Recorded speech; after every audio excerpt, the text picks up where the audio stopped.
veteran here on this lineup, but he's the only one with a stun that's a longer range than Scatter the Weak, and that one's only so good.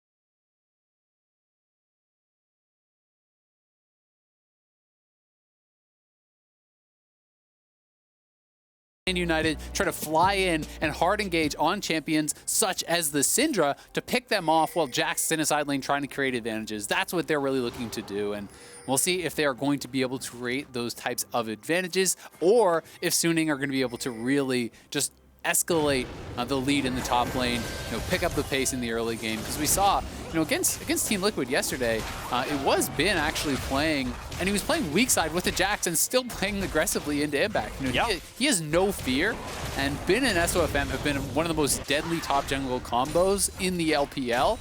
They can snowball almost any lane, it feels like. So Gemini is going to have to do a good job protecting PK too. Jungle is going to be important here as, there's a lot of really volatile lanes right there. Right? You got Squishy in the mid lane as they're trading blows back and forth. Mission getting some decent trades with his soldiers, but Angel's doing a good job. Corrupting Potion stacks coming through makes that a bit easier on that side. Nice shield into trade for PK, means he's got a small health lead up there as Ben goes through his first couple of potions. Corrupting stacks, I should say. PK just trying to regen back up through his Doran shield. So I think what Ben is trying to do here is he's actually just trying to hard shove these early waves so that it'll bounce, and on the timing he expects Gemini to be up on the top side, the wave will be pushing towards it. What that lets you do is just sit back and play it more defensively. If you can get it to crash, you know that the wave is going to come to you, so you don't have to expose yourself to a taunt, into a Volibear gank, and these types of things. They have also spotted out SofM. You saw that hawk shot coming through from Bruce. So full knowledge of where he is. Gemini is heading up towards that top side, but the wave does not look like it was actually able to get that full bounce in. Yep. PK did hold it outside, so now Ben's in trouble. Dodge comes in, dodges down, easy taunt. If he goes for it, flashes to make it land, and they're gonna get the rest of the damage. They're gonna have it. First blood right away, clean. As you say it, never had a chance to flash away on the Jax. That was really well done there. Quick counter-strike came out, for Ben. He was trying to trade aggressively to PK, push in that wave, but he didn't have any vision. He had no ward for himself in that river, and despite the fact that he pops the leap strike, jumps away, PK follows with the flash on the taunt flash, nails that. Gemini flashes in, chains that up so Ben couldn't get over the wall, and that was just very well done. And good lane management here from PK to not allow the crash to come through, to not allow that reset to happen, and Ben gets punished for being very over-aggressive, something that a lot of people were saying should have happened to him in that TL game and did not. Yep. This time, Machi able to punish. Well, a good taunt flash. The follow, of course, it was 2 flashes for the kill. Ben TP's back in, and he's, of course, gotten the longsword from his farm, and it's always back in lane. We'll see when PK makes his recall. It's going to be now, and he's up a Ruby Crystal. Like, the end of the day, PK is up a Ruby Crystal and down a flash. If there's going to be more action later on, that's the only difference in this lane so far, because he only got the assist there. It didn't put him that much farther ahead. But a full Stalker's Blade plus the boots coming through for Gemini means he is really ready to go for round 2. And not spotted. So if Ben messes up at all here, he should be fine. Yeah. Pop a counter-strike when he gets to you. There you go. And that's why that matchup is good. You can counter-strike that Volibear stun. They're just going to kill off the ward to eliminate any chance of using that for a leap strike again later on. A little bit of pressure. But yeah, I mean, the Ruby Crystal advantage doesn't really matter now. It only kind of matters later on if you can turn that into a completed item. Because the actual sustain you get from these potions is going to be more valuable than the 150 flat HP from a Ruby Crystal. If you get a full tick potion, that's actually worth the same. You see damage coming through. Wow, Ben's at 100 health, and he is, remember, teleportless. He's got Corrupting Potion, so he's really at more like 500-600 health once that's done stacking. But yeah, I mean, a taunt combo without the dodge zone up, without him putting on Counter-Strike means he's going to be gone. They can do this dive. You just need to walk up, make him Counter-Strike before you start attacking him. Just try to walk up on his face, but okay, they're going to go for it. Instant taunt into the queue. There was no way through. That was a perfect tower dive, and Ben can't show back up. The Shen comes through as the counter once Voli is flexed, and top lane is over. Beautifully done there by PK and Gemini. So he walks point blank, and that's exactly what you want to do. And in a lot of cases, what people do is they'll walk point blank, not hit the Jax, then he pops his Counter-Strike, then you taunt after. In this case, he saw he was right point blank on the range and just says, you know what, Bin? You can't react to this. And Bin doesn't flash it, doesn't get the Counter-Strike up, and as a result, he has been dismantled in this lane. They're relying on him for the split push. And this is a dominating lead for Machi, not just because of the gold, but because of how this composition is supposed to function. It revolves so heavily around Bin being able to win the side lane. And now, yeah, sure, eventually he's going to get there, but it's going to take so long. And now look at this. I mean, it's really interesting. Looking at the recall that Huanfeng just got, he went cold tier. He could have gone pickaxe. He could have gone Sheen. He could have done anything to, oh, this is the 1v1. Goodbye. Angel sends him out, and now what? Just sidesteps Koala. Doesn't have to do anything but press right click, and he's away from it. What a beautiful kill with a 17 CS lead. Machi may be winning top, but mid lane is going the way of Angel and Suning. Yeah, I mean, mid lane is actually even worse, despite how well top lane has been going. You know, massive CS advantage, plus he's the one that got the kill. And we have to remember that Shen didn't actually get either of those kills. Both of them went to the Volibear, so while it is still very beneficial to shut down that Jax, it's Gemini who's got to kind of make the most of the gold that did get dumped into him from it. We'll see how much he does going forward, but still, impressive start in a matchup that, again, you know, they are really considered big underdogs here. And, I mean, Suning, obviously playing for the late game. Again, I want to bring up the fact that Tier Cole was the recall from Huanfeng, which means he had 1,300 gold and was like, I'm scaling. I'm going to sacrifice all the control of this lane. If you want to Drake, go for it. I'm just going to let you do whatever you want to me here. Bruce, whenever he wants to, can shove in the wave, take a, like, 2,000 gold recall and keep you back in. And when he burns TP, that should just be a Drake. Like, I want to see Machi stack Drakes in this early game with the lead they have in bot lane, the lead they have in top lane. They got to get something done with that. I agree. You know, one of the things is because Gemini has spent so much time on the top side, they obviously haven't been able to do that yet. Now maybe they feel like, okay, Shen, you're in a comfortable spot. We could start playing towards bot side. You know, if you go towards that dragon now, you have Stand United. Jax can't match with TP, so I agree. I think that would be a really nice way to play it, to try to put some pressure on. We're going to get a replay, I think, of what was this solo kill. Long range scatter of the week. He knew he had it. The orbs were out. Immediate flash through when he saw that scatter of the week was going to land. Pops the ulti. Angel. Very well played on that 1v1, and I like that PK is also not going for the Sunfire. Just build straight towards the Titanic. That is going to help you maintain your lead in the 1v1 for quite a long time because you have that big gold lead. That's a force flash. That is Huanfeng having to flash away. Arcane Shift was burned off of the slows. Bruce level 6 pops it right away and puts him away. So now, first Rift Herald has spawned. This Drake is still up and not being targeted again. I still want to see that come through, especially with the even larger lead Machi has on a bot side. Get those objectives going. Before the Jax eventually just outscales the matchup, it'll be a while, but that is still a consideration. I agree. You know, I do think that they want to do something to push the pace of the game a little bit because, as you say, you know, the Ezreal going cult tier is really just saying, yeah, we're scaling, we're going to play for late. Jax wants to get those items. They're going to wait for that. And by taking early dragons, you're putting a little bit of a time limit, right? You're saying, all right, generally you have to challenge at the 3rd dragon. So in X amount of minutes, you're going to have to come here and meet me and fight for it. If they don't do that, they can just kind of continue to extend their gold lead, but you know, we could just see Suning, every time you go to dragons, if you wait too long, just ignore it and farm for gold. Hard sidestep there, and it actually means that Gemini has to give up on the Rift Herald there as well, as it's going to be the Azir recall now for Mission, as he's still down 14 CS, and the mid way's getting pushed in. That's going to be some farm denied. Gemini's going to hold as best he can. Mission says, actually, okay, I've got to walk back. All right, just cut the wave. I'll be there. Don't worry about it. As the makings of Essence Reaver are coming through for Bruce, he is going for the more engaged style here. I mean, certainly Azir is going to have plenty of damage in a mid to late game team fight, so it certainly lends itself towards the more utility-focused Ashe build.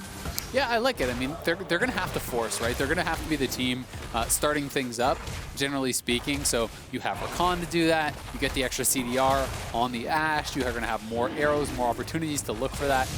So it does make a lot of sense, I think, with the style of compositions. And you can see Bin, you know, is building towards the Blade of Rune King. This is that very 1v1 style.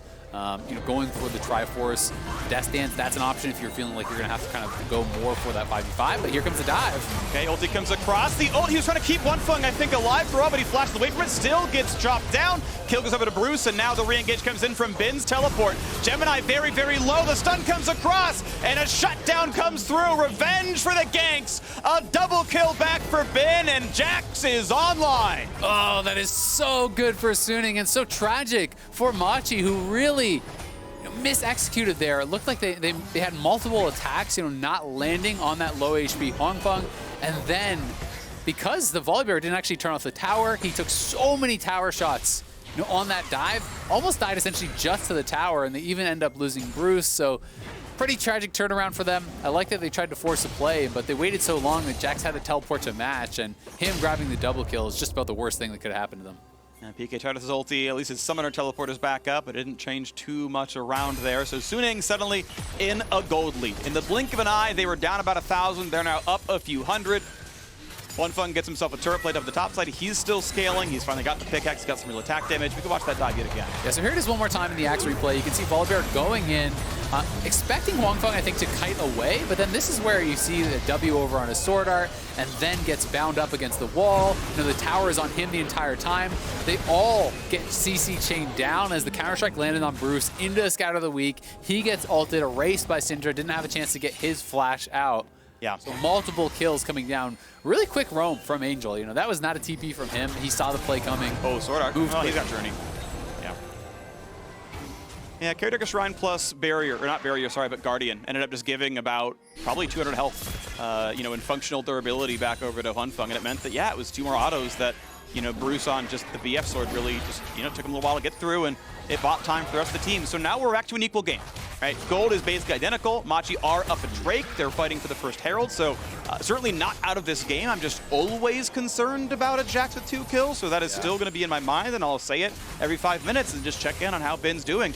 His rookie year in the LPL, he played on Suning's development league. The man turned 17 coming into the 2020 season. His 18th birthday was a week ago.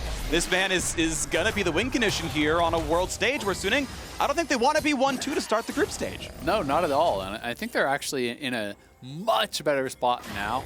I mean, the Blade of the Rune King was feeling so far away when the last buy was a Cutlass and he had no gold, but TP's down, gets a double kill, Blade of the Rune King completed in an extended fight. He should actually win now, very likely against the Shen. If you can keep it to those short trades, Titanic can help you to win out that 1v1. You get the pull through on the Q, you use the auto, Titanic for the reset, and a third auto. That is going to be a winning trade from Jax. The longer it goes, though, Conqueror gets stacked, he starts healing through, he gets the passive hits from his ultimate. That is where the Jax really starts to succeed. So we'll see how PK can play this out.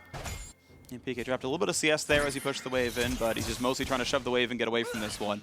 The matchup's interesting. Basically, whoever burns their CC ability first loses. Because if Jax stuns, you just you put the dodge zone up and then taunt when it's done, and you just win the auto attack trade every single time. And if you taunt in and he dodges correctly, you just do nothing during the Shen taunt. And Jax seems to feel pretty good about that one. So it's a farm off, and obviously the man with the TMN upgrade gets to shove first. PK wants to roam up, look for ward control. Thanks for the sweep. I'll knock this one down. I'll go fight over Tribe Rush. I will at least threaten mid on the play, but looks like those two are just content to farm against each other otherwise.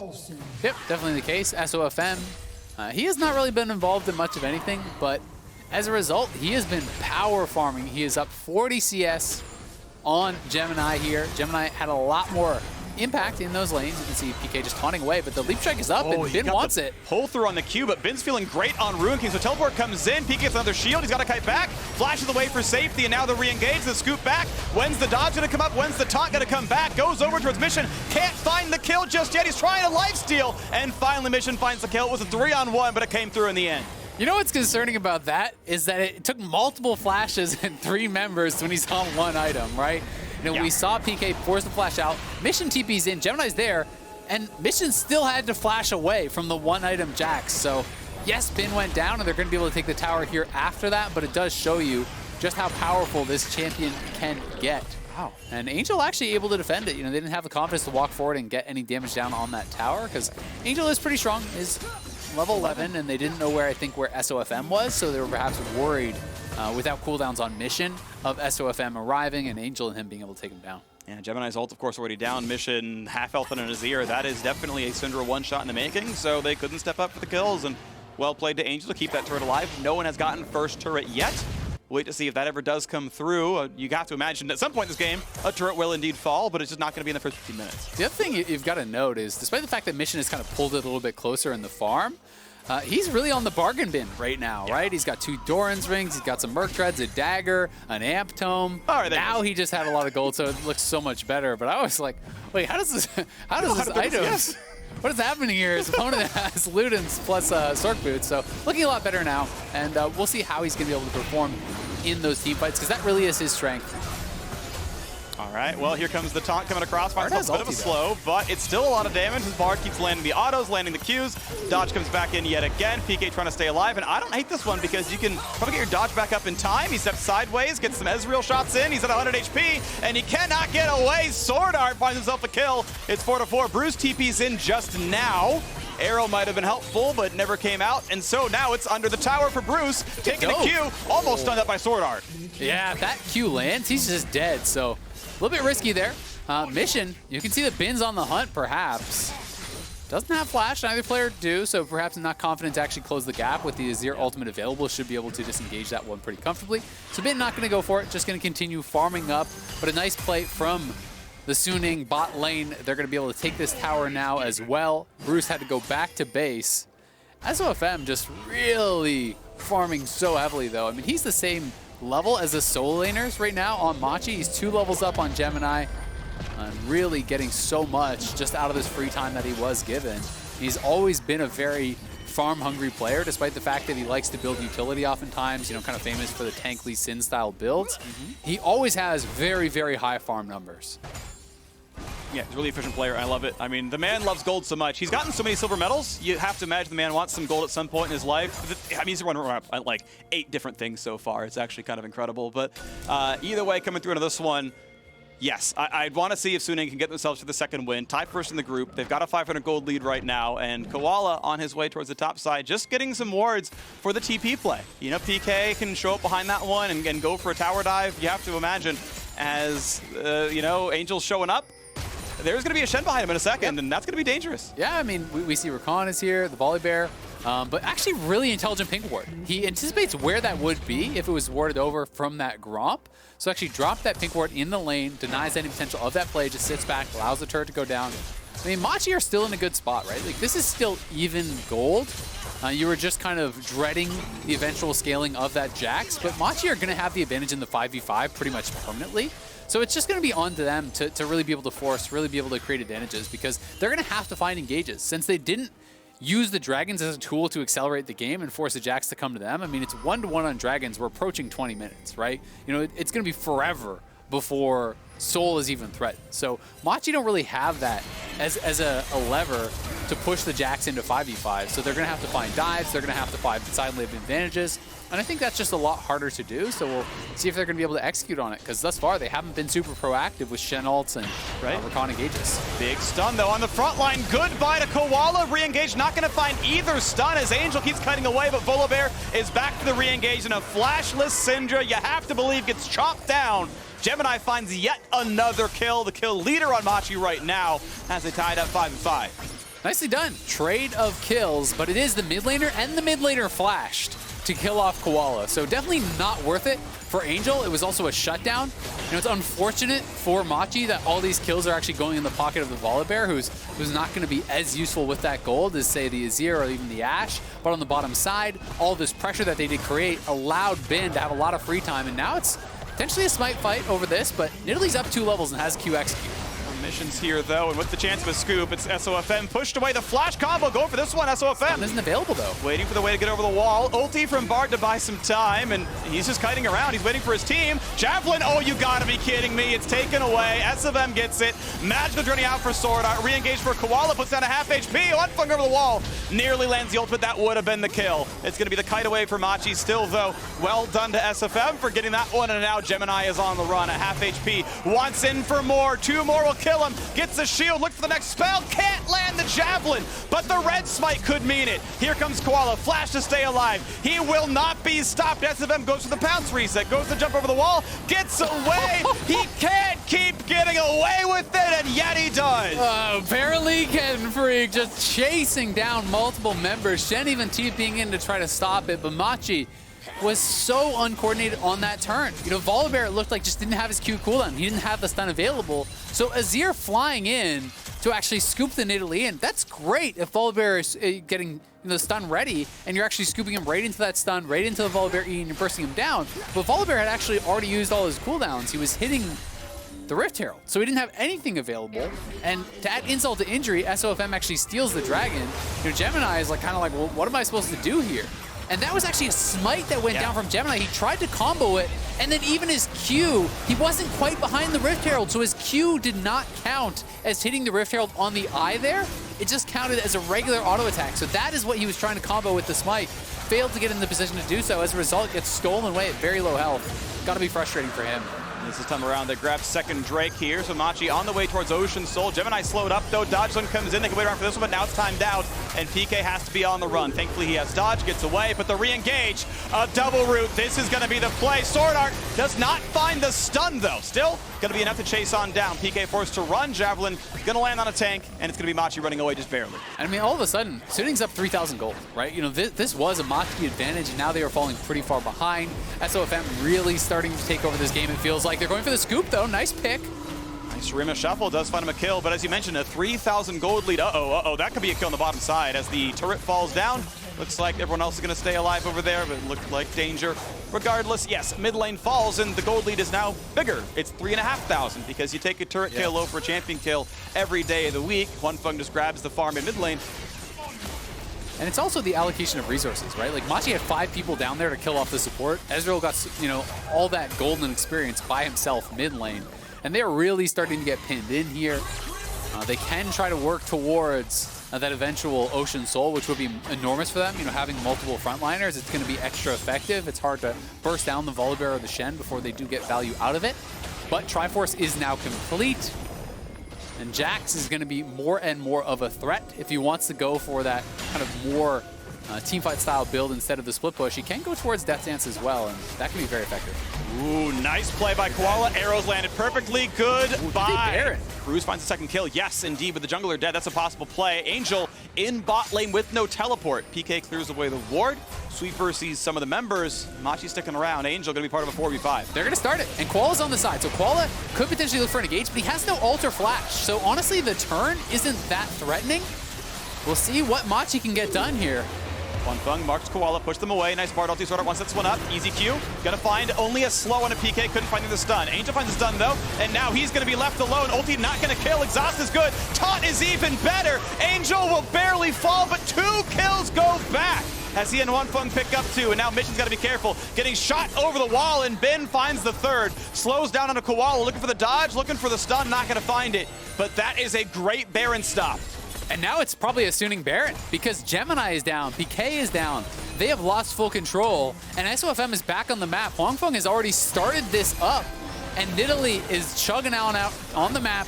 Should be Suiting Baron, and that feels like it almost guarantees this game. So Machi have got to get over there and try to prevent this. If you give this up when you're already falling behind in the split push so heavily, you're losing some of these skirmishes, it's going to be really, really tough.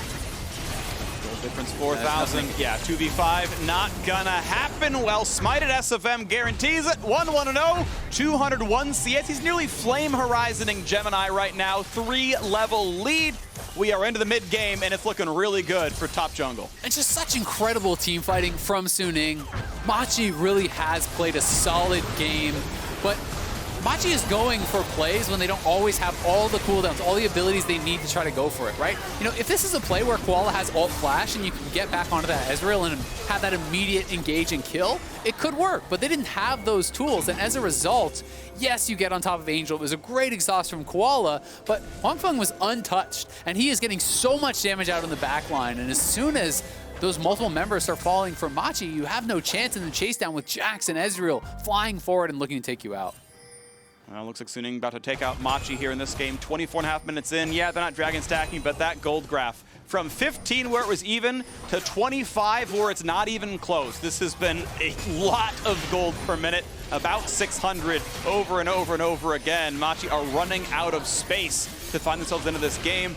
Yeah, the Jax kitty might not be very good, but he's certainly a scary split pusher with Baron buff on, makes it even easier. Huanfeng actually being the one sent to most of these, as he's catching up a lot of the farm. He's been farming a ton over the last 10 minutes, to be fair, and you know, you really can't catch him either. Yeah, it is very, very difficult. Now pushing in mid lane, it's dangerous here for Mission by himself, because if you get Bard ulted up, they can set up on you, probably knock you down. They're taking away the jungle now, putting Gemini even further behind. As you said, he's down about ADCS, down 3 levels. The experience advantages are starting to show across the board, and pushing PK back here. And you can afford to take a little bit of damage because Nidalee healing is very high, and Jax has a lifesteal built in. So as long as it's not that 100-0 fight, Suning don't really care if Jax gets chipped. Nope.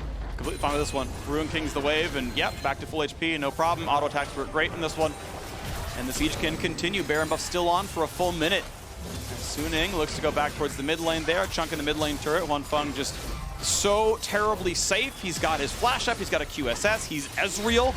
Been slowed, stunned, stuns again from Gemini, but Merc treads make it easy to get away, just jumps back to a minion. That took an ultimate and a lot of effort, and he's going to lifesteal back up off this wave. Yep, and Angel was zoning Bruce, right? So there wasn't really any follow-up. Gemini flashes in, but when you have a Syndra in between you and the Jax and you're playing Ashe, there's just no chance to actually approach that wave. You will get erased, and now they're losing the top side jungle as well. Lanes are being pushed in on all sides. Suning has exploded the gold lead. It wasn't long ago that it was Machi in the lead, and then we're even. Now we're at a 7,000 gold lead here, and it's so hard for Machi to go anywhere, to do anything. They're losing all quadrants of their jungle. They're losing in the 1v1, and you have no damage here to even threaten Ben. A stun and a slow. He saves the counter strike now for the double stun to go for a kill. It forces the Shen ult without anyone else in range. That is a cooldown that could have been used for a flank play and now can no longer happen, limiting the options Machi have for a comeback. As SwordArt cannot quite find that stun, but Angel does. It's Machi kiting back. Taking top lane. Yep, top lane is under fire. That turret is going to be dead in about 8 seconds. Mid lane, of course, already cracked open. That inhibitor going to fall as well, most likely. Everyone has played this game where the split pusher is really strong, no one can answer him, and you just kind of get stuck running around trying to patch all the holes. It's like you're in a sinking ship, right? And you don't have enough hands to plug all the holes in it. But Machi have got to find an engage, and if they don't find an engage, the game is over. So Koala, your time is now. You got to go in. You have the flash ult. You got to try to find some sort of all or nothing fight, or you're just going to slowly bleed out of this game. USS down, flash out from Angel. Huanfeng could be the target. No. Koala says, you know, they've split up too much. We don't have the target anymore. We are out. At best, we can clear the wave on the top side. This turret's lost about a quarter of its health. Middle inhibitor now actually gone. We haven't had a reset for a long time from Suning. The money in pocket has got to be pretty high. With the inhib crack, though, with Baron in 2 minutes, they can finally take the reset. And if you thought it wasn't close now, wait till 1,800 gold of items per player goes back into the inventory. It gets even worse. It really does. Jax is really close to the death stance.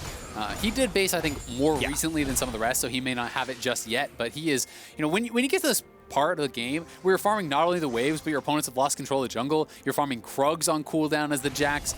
Your CS really does start to accelerate, and you get so much gold so quickly. The Shen cannot even come close to threatening you anymore. You need multiple members. It really has to be Azir plus CC, it feels like, to have any chance of threatening Jax, because with this high CDR, you know, the Ashe isn't even really going to do it, because Counter-Strike plus low cooldown on the Leaf Strike, you're going to be able to both attack and retreat very, very effectively. When you arcane shift towards the enemy jungler in their jungle, that's when you know you're confident. Huanfeng's like, I'm not worried about it. SwordArt's here, SofM's here, it's fine, I'm not worried, no big problem here. Death Stance support's done. Is going healing reduction just in case there's going to be some lifesteal tanking going on, but realistically, geez, I mean, this man's not going to be stopped. He's probably ended the game on just the one death, and I feel like Suning, unless they want to go for Fountain Die, is probably not going to give up anything else the rest of this game. For now, they're playing it really solidly. All the waves, all three are being pushed in. Huanfeng actually makes sure to stay near mid as well, so you don't just lose the farm. You knock the wave down, you shepherd the supers in. Easy farm for Angel top side, easy farm for Ben in the bottom side. The one downside is there is no teleport for the Jax. So the guy farthest from the Baron can't teleport to the Baron. That's the one thing maybe missing here, but it's probably not going to matter. Exactly, because here's the thing, right? If they try to hard engage on the other side, there's so much mobility on these champions from Suning. Maybe Angel gets picked off, but if you're going 5 men towards him and they delay you with Bard ultimate, Jax is taking your base. And if you send the 2-3 members you would need to threaten the Jax, then Suning is going to take the Baron. So they are playing this out very, very intelligently, and it can be so frustrating playing against this Ezreal build, you know, because he is so tanky, so durable, has the QSS, you know, low cooldown on his mobility spell with the Arcane Shift. He can just play so aggressively, and it feels like there's such a low chance of ever picking him off. So he can do things like sit mid lane by himself and clear out this wave. Here comes the attempted play. There's the Jax ult, the Shen ult over the top, looking for it, and Huanfeng, Arcane Shift, plus Flash, and he's out. Shirelli is, of course, popped there as well, and here comes the replay towards Mission. Now, the turret will spot, but will it be enough to do anything at all? The charm is available, and Vin will just simply kite it away and wait out the cooldown. Summoner TP comes through as they've got the Shen to rejoin, and it's a 5-on-5 with the turret there. And it's going to be a retreat. It's going to be safety. Now, Flash, again, is down for Huanfeng. That is at least one thing missing, but Machi blew 2 ults to make it happen and got nothing. Exactly, and I mean, PK uses teleport, his ult. Now they're committing down to Jax on this bottom side. He may go down, but he might not even be able to get killed. Great dodge zone, great play by PK to make sure that was still there for Bruce. That part was perfect. Can they stop the Baron now is the question. Angel wants back in. He wants Koala, maybe Gemini as well. Sweeper, Scryer's Bloom used. They're trying to get away. Can Angel find the stun? He's going to get one. Is it going to be enough? Gemini still has the ulti, and that was the play, the kind of play Machi needed. A perfect 2-on-1 and a Baron stop the other 3. That was actually Galaxy Brain from PK. You know, leaving his sword, he didn't use the Q for the damage on the Shen when he went forward. He left that back on the Ashe. So when Ashe gets jumped on by the Jax, the dodge zone was there for him to protect him. Otherwise, you could actually just get burst down theoretically. So that was really, really smart stuff, you know, from PK, realizing that he didn't actually need that bonus damage. It was more important to have the protection for his Ashe to be able to finish off that kill. Okay, so that 2-on-1 wasn't too bad, right? If you can keep 3v5ing Baron and get Drake number 3 spawning in 5 seconds, well, the problem is Suning, now they're known about this, that ward was just killed in their face, but you've now got to do another Baron stop. Now Jax is across the map, TP is down for 20 seconds. This is a very momentary numbers advantage, theoretically, for Machi if they can get there. Dragon is going to be soloed here by Mission. They are doing a 4v5 Baron stop as Mission is on one to take this one, and that will be mission accomplished. He'll claim that one. Drake 3 comes through, and Ocean Souls in 5 minutes in less. You got to be kidding! Oh, 60 health. 60. Okay.